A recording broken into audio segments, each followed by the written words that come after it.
Bu Rini dari yang dulu menjadi yang sekarang, dan sebenarnya namanya tuh lengkapnya siapa? Karena saya taunya cuman Bu Rini gitu aja. Sama ya, Mbak Natalia oh, gitu iya, aja. iya.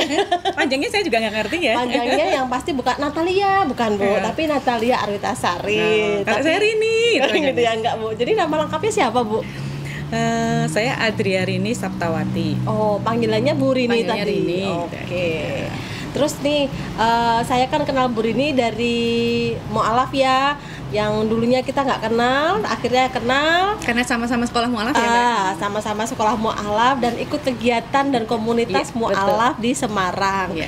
Jadi di sini saya ingin tahu banget nih Bu, kisah hijrahnya Bu Rini tuh bagaimana? Karena saya taunya Ibu tuh dulu adalah domba, ya kan?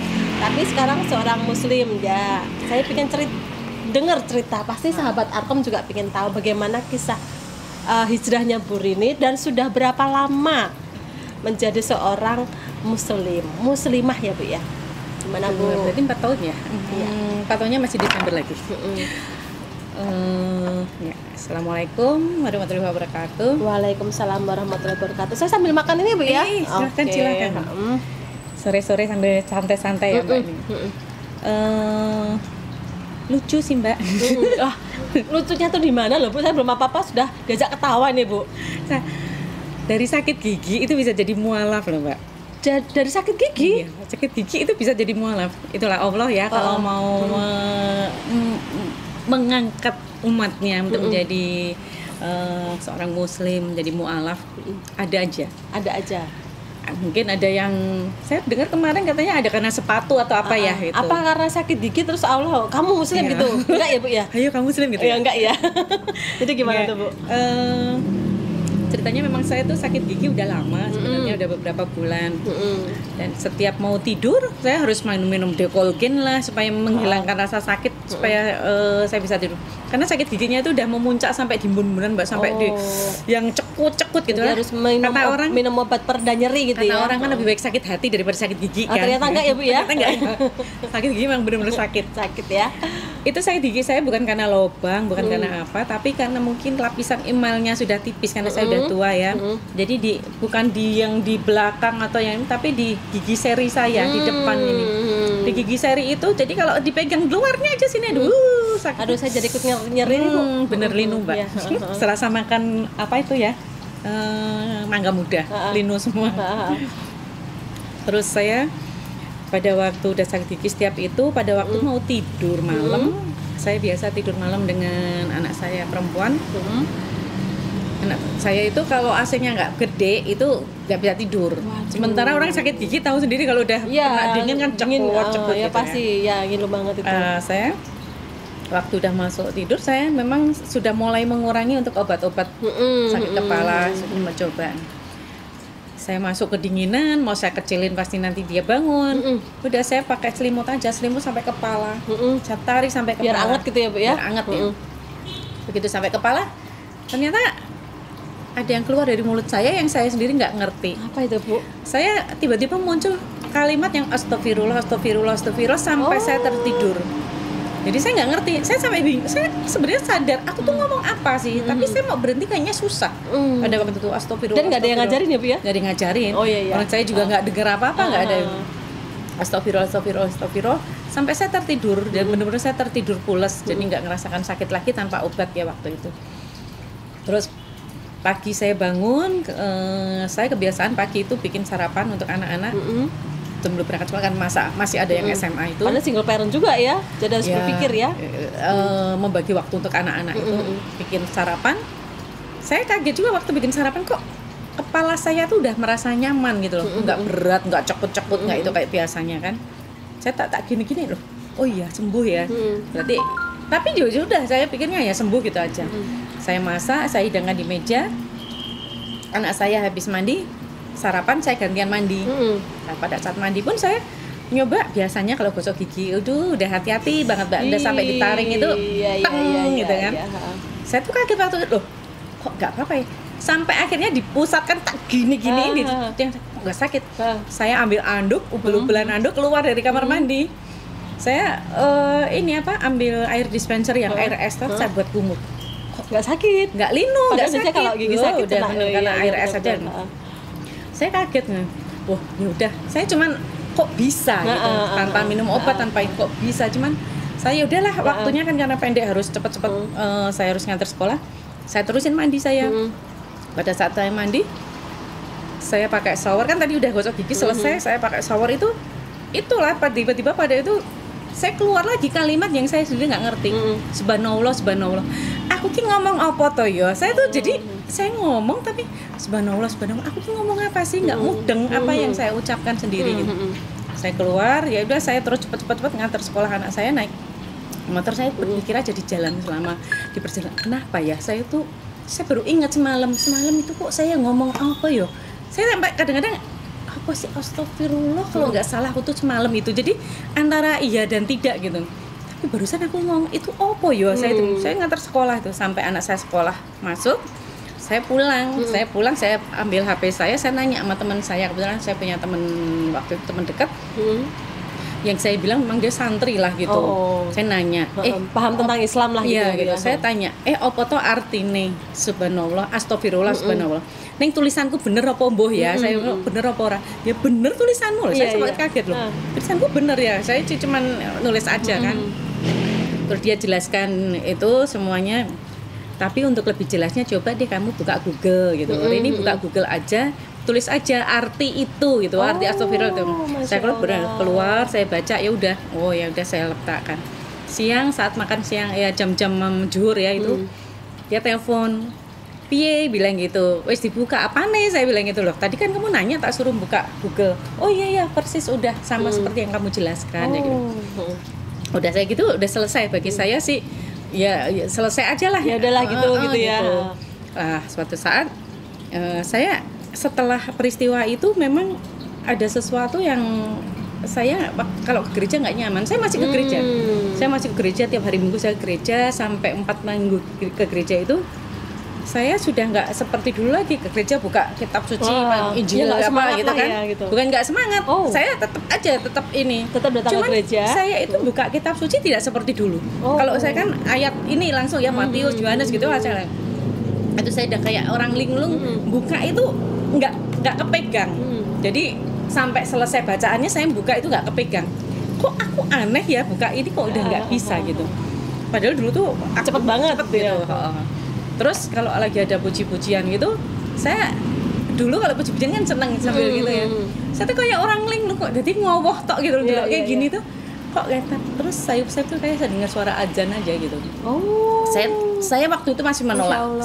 Saya masih menepis pokoknya enggak gitu. Cuman waktu itu saya udah nggak bisa apa, akhirnya saya cuma duduk diem. Tak liatin aja kitab suci, tak liatin, saya niatin itu kayak orang linglung. Akhirnya pada bulan berikutnya saya ngomong sama anak saya, Dek, Mama kayaknya nggak ke gereja deh. Iya. Kenapa Mama nggak ke gereja? Kebetulan yang nggak tahu itu mungkin karena Allah ya. Ada aja setiap minggu pas ada kegiatan.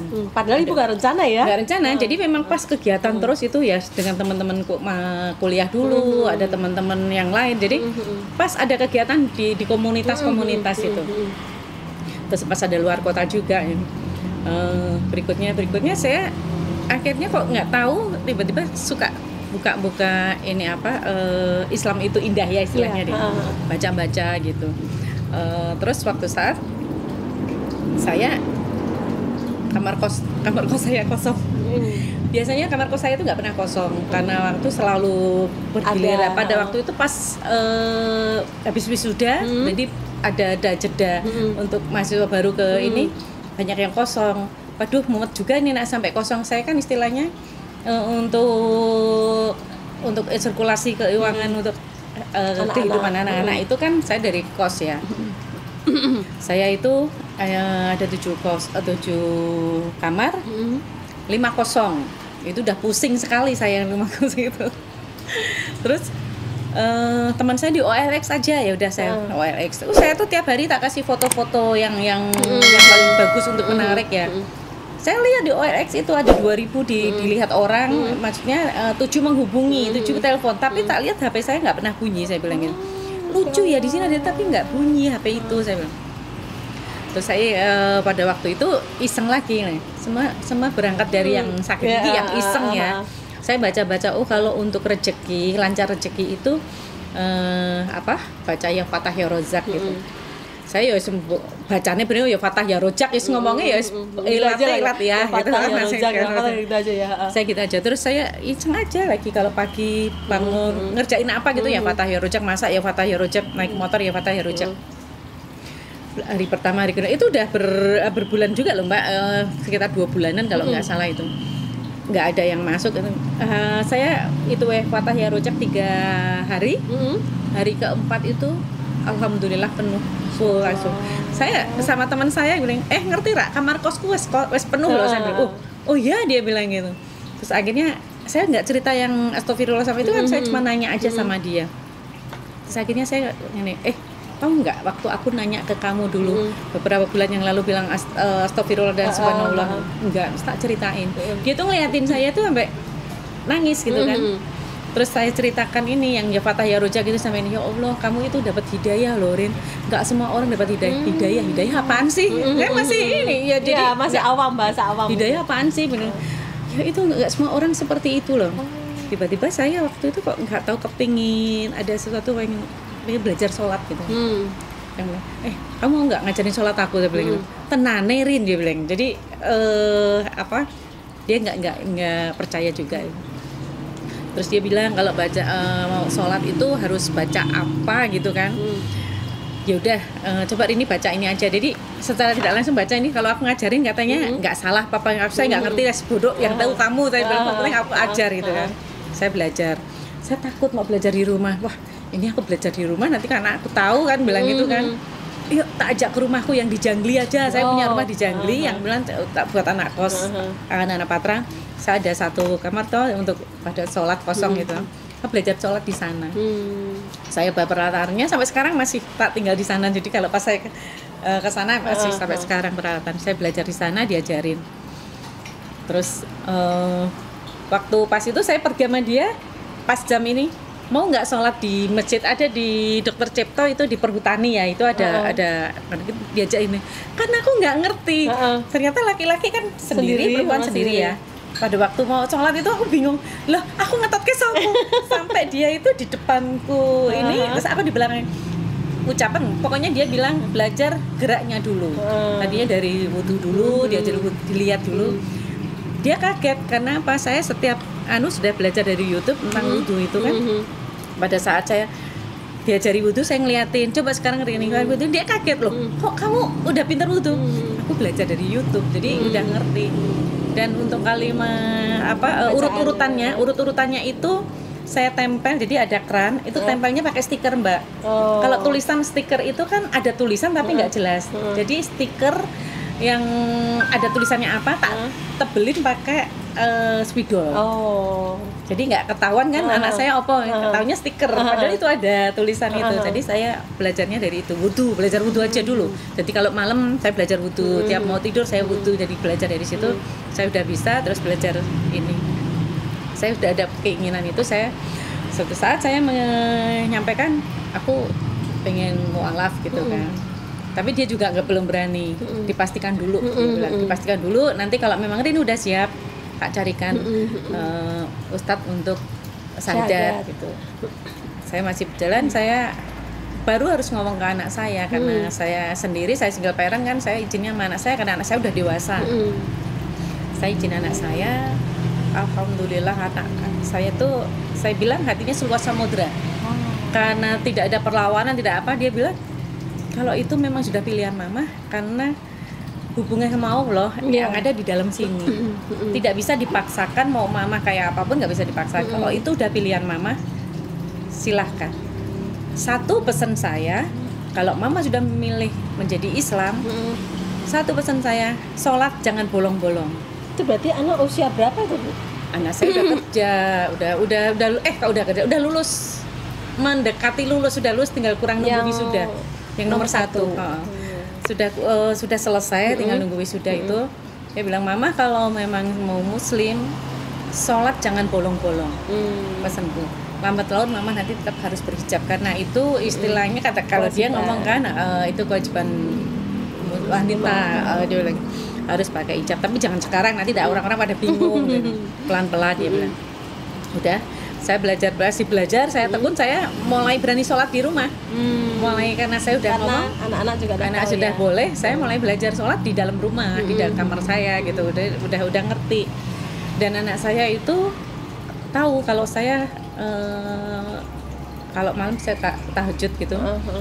Dia suka ngetuk pintu, mama mau sholat malam. Udah mas, mama udah. Masya Allah. Jadi dia kadang-kadang ketuk mau sholat malam nih. Padahal anak-anak belum. Sampai sekarang pun anak saya masih 3 masih Nasrani semua.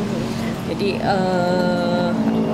saya minta doanya aja ya, istilahnya anak-anak supaya dapat hidayah seperti mamanya. Saya itu terus pada waktu saya menentukan untuk syahadat, saya minta hubungi teman saya, minta carikan ustadz. Saya ngomong sama anak saya, mas, mama besok mau syahadat. Mama sudah siap, udah yakin. Ada waktu semalam ini mama untuk berpikir, untuk meyakinkan diri. Kalau memang iya, silahkan jalan. Kalau tidak, belum terlambat. Anak saya itu agama jangan buat main-main. Itu aja anak saya pesannya. Ya, betul. Malam saya doa, saya sholat. Pagi jam 7 saya dijemput sama teman saya untuk syahadat di Pak Ajat namanya. Saya ingat Pak Ajat itu Ustadz MAJT, tapi saya di rumahnya di Telogosari. Dia itu ada kok, dia menganu buku tentang Asmaul Husna. Ada itu Pak Ajat. Saya sana jam 7 saya ditunggu, saya syahadat. Saya ditanyain macem-macem karena apa gitu kan. Saya saudaranya cerita bla bla bla bla. Saya ceritakan terus syahadat. Saya dapat selembar itu. Pagi saya selesai udah. Saya merasa apa ya? Plong bahwa saya sah menjadi seorang muslim. Itu dari sekelumit saya menjadi mu'alaf. Terus tanggapan keluarga gimana Bu? Keluarga besar gitu. Itu lucu. Karena kan kita tidak hidup sendiri kan? Ya. Itu dari anak-anak saya. Dari anak-anak sudah oke lah. Dari keluarga kalau besar? dari kakak-kakak saya itu memang belum tahu, waktu itu belum tahu. Karena kita hidupnya kan sudah sendiri, sudah berkeluarga ya. Suatu saat saya ada ponakan yang dekat sama saya. Waktu itu ngelihat Onti itu kok pakai jilbab, dia bilang. Saya bilang gitu, Onti itu udah mu'alaf, tapi nggak usah ngomong sama mami biar mami tahu sendiri. Suatu saat pada waktu itu tanggal 10 April, tanggal 8 April anak saya wisuda. Itu anak saya ngomong, mama besok pakai hijab nggak waktu aku wisuda? Saya bilang enggak lah. Ngapain mama pakai hijab? Kan mama umrohnya nanti masih tanggal 18. Kebetulan saya tanggal 18 April itu mau berangkat umroh yang pertama. Ya Allah, itu kado terindah ya Bu ya? Jadi saya 4 bulan mu'alaf ya. Jadi dari syahadat tanggal 19 Desember 18 April tanggal 18 saya umroh yang pertama itu. Anak saya minta, mama pakai hijab aja, kamu nggak malu? Kan ada teman-teman dekatnya kan, dulu kalau liburan pasti ke rumah main rame-rame gitu, dan mereka tahu kalau kami kan gereja gitu. Pak mama kok ngurusi wong liya katanya. Udah nggak usah ngurusin wong liya, yang penting sekarang mama tuh udah muslimah dia, mama tuh udah muslimah, pakai aja hijab.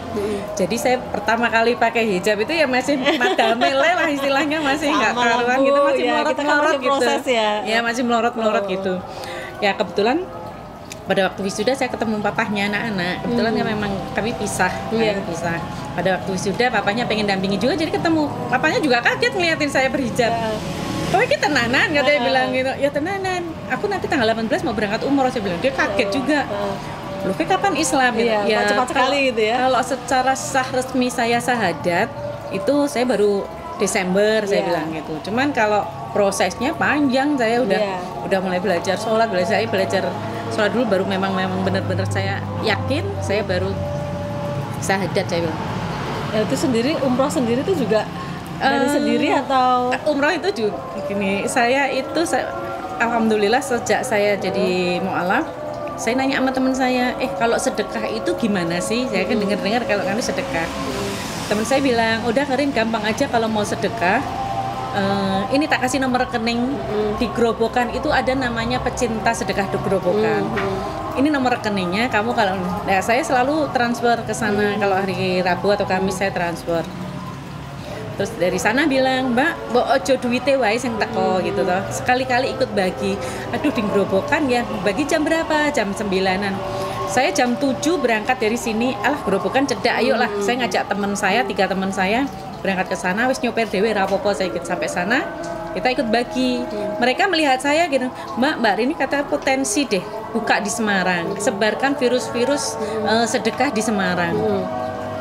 Dari komunitas saya bertiga dengan teman saya yang berangkat ke sana itu kan teman-teman kuliah, kita mencoba membuka. Ternyata setelah kami share, banyak sekali Mbak yang ikut nitip. Saya bisa setiap hari Jumat itu kalau bagi bisa sampai 300 bungkus untuk sedekah itu. Makin lama makin banyak. Terus saya udah bikin sendiri. Dari Grobogan itu tiba-tiba ada tim datang. Jadi saya naik ke sana hari Jumat, habis sedekah Jumat bertemu tatap muka dengan mereka. Saya hari Sabtu mereka pada datang nawarin umroh. Saya bilangin, ya Allah, pengen banget. Umroh berapa sih? 28 juta. Saya, aduh, kapan saya bisa ya? Saya tuh single parent, saya masih ngurusin anak kuliah, masih ngurusin anak sekolah, 3 anak saya sendiri. Saya bilang. Dia bilang, Mbak, bisa nabung katanya. Nah, ini nabung tekane kapan? Sak tekan-tekane, Mbak. Sekarang mau niatnya bilang. Saya itu buka dompet ada 300.000, saya bilang, wes Mas, aku 250.000 ya, saya bismillah buka jalan Allah, niatnya umroh, saya bilang gitu. Itu hari Jumat saya sedekah ke sana, hari Sabtu saya buka jalan Allah katanya dengan 250. Minggu itu saya ada teman kuliah saya tapi yang kelas karyawan, langganan jamu kan, dia pesen jamu ke tempat saya. Terus saya habis itu saya nggak ngerti pada waktu saya sholat zuhur, saya itu rasanya rindu banget namanya pengen umroh itu. Saya itu pas sholat zuhur, saya nggak tahu, saya nangis sama ya Allah, rasanya nggak tahu, nangis saya nggak bisa berhenti pada waktu sujud itu. Sampai saya makem, saya keluar sama anak saya, Mama kok sampai nangis kenapa? Iya nggak tahu ya, Mama tuh kayak rindu untuk apa, untuk umroh gitu. Kemarin Mama tuh nabung Mas gitu, nabung dari 250 ya. Terus abis itu saya selesai ini, teman saya telepon, kalau manggil saya Nok gitu, karena dia memang kelas karyawan dulu waktu kuliah, dia udah tua kan, udah mantu gitu. Nok, aku wis nengisor mau ambil jamu. Oh ya Om, saya turun, saya cerita aja, Om, ternyata umroh ki iso ini ya, iso nyicil, saya bilang iso nabung. Dia ngeliat, kamu pengen umroh, dia bilang gitu. Dia pengusaha memang. Ya pengen sih, tapi kayak kapan ya, 28 yuto, saya bilang gitu. Kayak kapan dia, saya bilang gitu. Tenan niat, dia bilang gitu. Tak bantu 10 juta, dia langsung aja gitu. Saya kaget. Gojek Om, saya bilang, Gojek helm hijau itu loh, dia bilang. Bojo guyon, dia bilang gitu. Kowe daftarmu neng di, rekeningnya kasih saya, dia bilang. Bironya kasih saya. Saya gini, yo, oh iya, saya tapi kayak gitu tak ambil sambil lalu. 10 juta itu kan banyak ya, saya pikir. Dia bukan apa-apa saya. Kenal juga karena teman kuliah gitu kan. Ketemu juga barusan aja, saya bingung. Hari Senin, Selasa berlalu, Rabu dia telepon, Nok, endi nomor rekening apa to Om, saya bilang gitu. Rekening kowe wingi daftar umroh nang biro endi? Tenan iki, saya bilang. Cepet, iki aku nang bank tak tunggu. Begitu saya kasih, saya WA, nggak ada 5 menit, celing HP saya bunyi, tabungan umroh Anda tambah 10 juta. Saya nangis, saya sujud syukur. Langsung ditelepon dari bironya. Ya Allah Mbak, saya ceritain dari Jumat, Sabtu, Minggu itu gimana saya sujud nangis kepingin umrah sama Allah. Itu bener-bener itu ya kesaksian. Dapat 10 juta itu bener-bener itu suatu saya nggak bisa bilang. Mereka itu sampai sekarang jadi testimoni mereka. Dengan 250.000 buka jalan Allah, niat hati itu Allah bener-bener kabulkan. Setelah itu Mbak, selisih seminggu, kebetulan kakak saya ini, kakak ipar saya, kakaknya meninggal di Boja. Saya jemputlah di bandara. Karena saya merasa sudah seorang muslimah, saya pakai hijab. Kakak saya nggak tahu kan kalau saya udah mualaf. Saya jemput di bandara tuh dilewati wirawiri. Saya ceblek, Mas, kaget kan? Loh, Terus saya nanya kakak saya yang perempuan, loh Mbak Tut kemana? Itu lagi di toilet. Karena saya waktu itu masih dinas, dia protokoler, langsung dari Polda dia dijemput pakai protokoler. Saya sama kakak saya perempuan juga bingung liatin siapa gitu, sama temennya.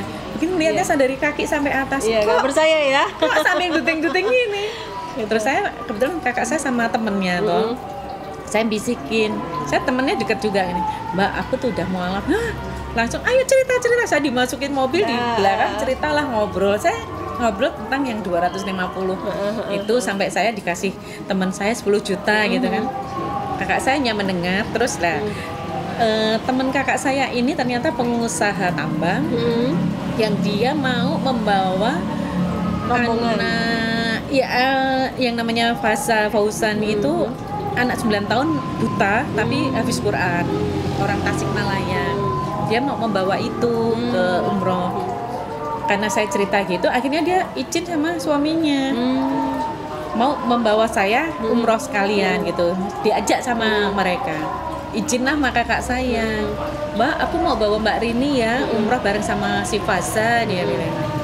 Kakak saya enggak, aku nanti yang mau ngumrohin adik saya katanya gitu. Enggak, aku udah janji sama abang, sama suaminya atau sama abang mau ngajak Mbak Rini. Kayaknya yang lebih berhak saya karena itu adik saya. Jadi ya udahlah ya, saya itu buat rebutan istilahnya untuk ngumrohin gratis itu, diumrohin gratis itu buat rebutan. Nggak semua orang dapat kesempatan itu. Iya, itulah semua gitu Allah hadiah kalau saya bilang hadiah mualaf saya ya dari Allah. Akhirnya pagi-pagi saya ditelepon, saya nangis, saya lagi belanja Mbak, lagi belanja, saya nangis sampai orang ngeliatin nangis kenapa, ditelepon kalau biasanya berita duka, saya bilang, saya cerita ya Allah saya buat rebutan, buat untuk umroh, saya bilang. Akhirnya kakak saya memutuskan, itu benar-benar pada waktu mau berangkat itu paspor saya udah mati, karena saya udah 5 tahun lebih nggak saya perpanjang, bikin baru. Kan nama saya saya kan baru berapa bulan jadi belum saya rubah kan, masih Nasrani semua, masih Katolik semua kan. Dengan begitu saya itu dipermudah semua. Saya hanya 3 hari untuk mengurus KTP. KTP itu kan dari kakak KTP semua jadi itu 3 hari jadi. Pada masa itu kan susah banget ya, meskipun hanya lembaran tapi susah. Saya kan karena ganti agama kan, pindah agama itu kan saya mudah. Setelah itu saya untuk ngurus paspor itu teman saya yang dari biro, yang dari teman-teman itu dari pagi jam 6 sudah pada di sana sampai sore maghrib aja belum pada selesai. Saya hanya setengah jam selesai. Sampai teman saya tenane itu benar, saya setengah jam selesai langsung udah foto, jadi dipermudah semua. Saya tuh sampai gini, Mas ini asli, ini fotokopi, mana yang dipakai saya nggak ngerti. Diambilin sama nih, silakan Ibu duduk saya ngisi, Ibu kalau udah selesai nanti masuk ke loket itu, loket 6 ya Bu, tinggal foto selesai udah. Teman saya yuk sus pulang, terus udah dikasih itu tinggal bayar di ATM tuh. Jadi semua kami dipermudah. Selesai semua, saya paginya saya imunisasi itu meningitis itu. Selesai saya kirim ke Jakarta semua berkas-berkasnya yang ini. Itu baru berapa hari saya ditelepon lagi, Mbak Rini, iya apa ada yang kurang berkas? Enggak Mbak, yang lain tuh visanya belum keluar, tempat saya malah udah jadi duluan. Jadi itu hal-hal yang memang ini banget dimudahkan semuanya lah ya. Akhirnya saya berangkat umroh itu setelah wisuda anak saya berangkat, saya dipermudah sampai di sana pun kejadian-kejadian yang begitu saya ya antara percaya dan tidak, tapi memang betul. Semua diberi Allah kemudahan, diberi nikmat Allah pas waktu saya umroh. Saya dibilang mungkin berangkat eksekutif ya Mbak, ber-9 itu ustadznya aja 3. Masya Allah. Jadi dari temennya kakak saya itu 2 suami istri, terus sama si Fasa yang habis Quran itu, sama mama papanya, terus ustadznya 3. Terus sama saya juga. Jadi itu ada 2020 itu ya Bu? 2017 ya? 2017 April saya, 18 April. Nah, yang berangkat yang 10 juta, yang 10 juta saya daftar yang itu.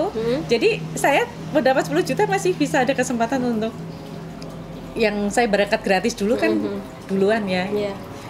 Saya ngajak sama teman-teman saya kuliah, yuk berangkat umroh, yuk berangkat umroh. Kok pada mau akhirnya. Terus saya waktu itu dapat beberapa jamaah, saya berangkat bareng. ternyata saya harus kena progresif visa kan harusnya, karena baru 6 bulan. Ternyata dapat kemudahan lagi, dari bironya mau bayarin untuk progresif visanya itu. Jadi saya 1 tahun itu alhamdulillah dua kali umroh. Itu betul-betul hadiah terindah. Di saat Ibu akhir tahun 2016 Iya, saya pengucapan syahadat.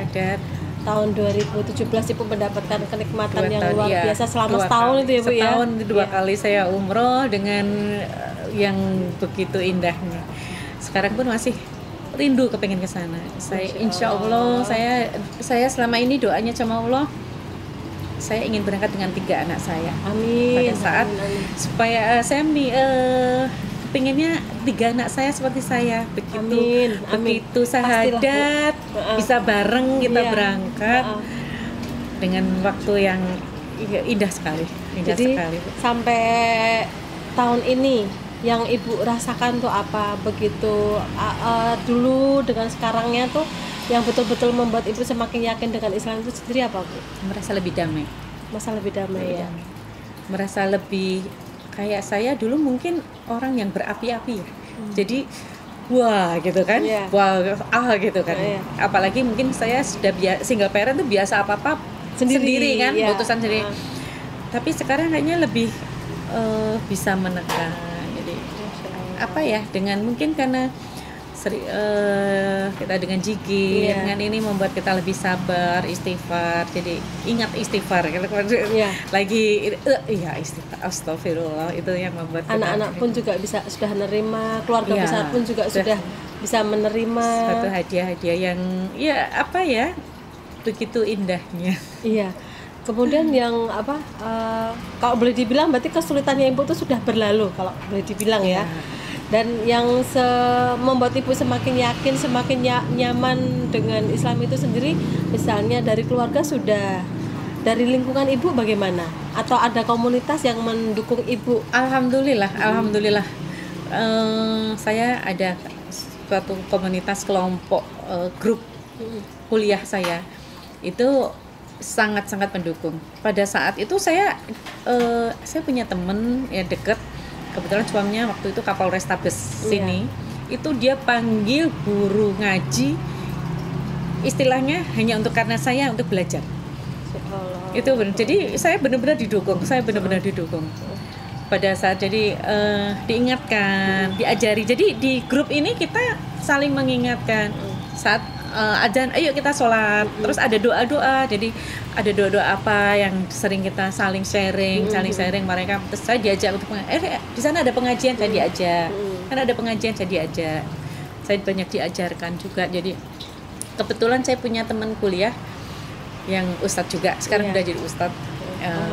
Itu saya kadang-kadang, kalau kesulitan apa saya nanya gitu kan. Kali ini apa? Jadi mereka jawab. Kebetulan banyak sekali yang mendukung. Insya Allah.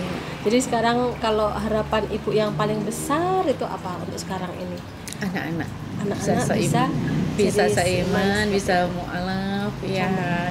Itu doa saya setiap saya sujud ya, awal di waktu saya menginjak ke tanah suci pun doa saya awal untuk anak-anak. Moga-moga Ya Allah, ya anak-anak dapat hidayah seperti saya dan dipermudah semuanya, diberi kesempatan untuk menginjak ke tanah suci. Amin.